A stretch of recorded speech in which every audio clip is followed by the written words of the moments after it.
Hey, Shorex here. I wanted to know how many mobs on average each map has, but turns out it takes forever just to do every map at least 10 times. So I decided to start with only white maps.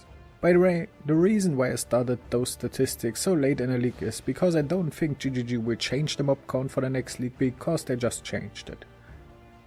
Every map was done completely clean, so no Einhar, no Shaper or Elder Influence, no Syndicate, no Strongboxes, no Shrines and no Essence mobs. I also had close to 100% shatter chance to get rid of double kills on things like shield crabs.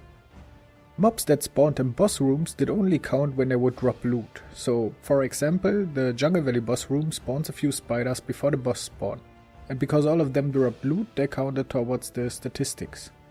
Now let's get into it and start with the top 5 worst maps.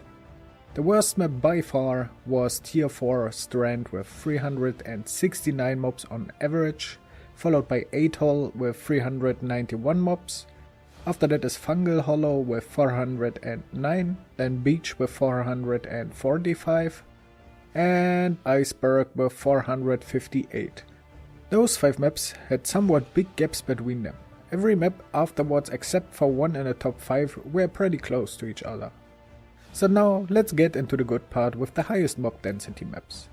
Place number 5 was a little surprising for me because it's Tier 5 Underground Sea. It had 614 mobs on average and pretty high differences in mob count for each map. So for example, while 2 maps had around 710 mobs, I also had 2 maps with 530 mobs. Place number 4 goes to Armory with 618 mobs, followed by Flooded Mines with 621 and Residence with 623. As you can see, all of those maps were pretty close to each other, which is a little different for place number 1. The first place goes to Crater with 660 mobs on average, which is close to 6% higher than the second place.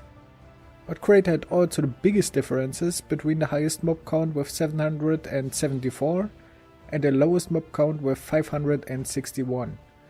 It's also possible to get 5 sextants on Crater, so if you want to try to farm a map, you should actually give it a try.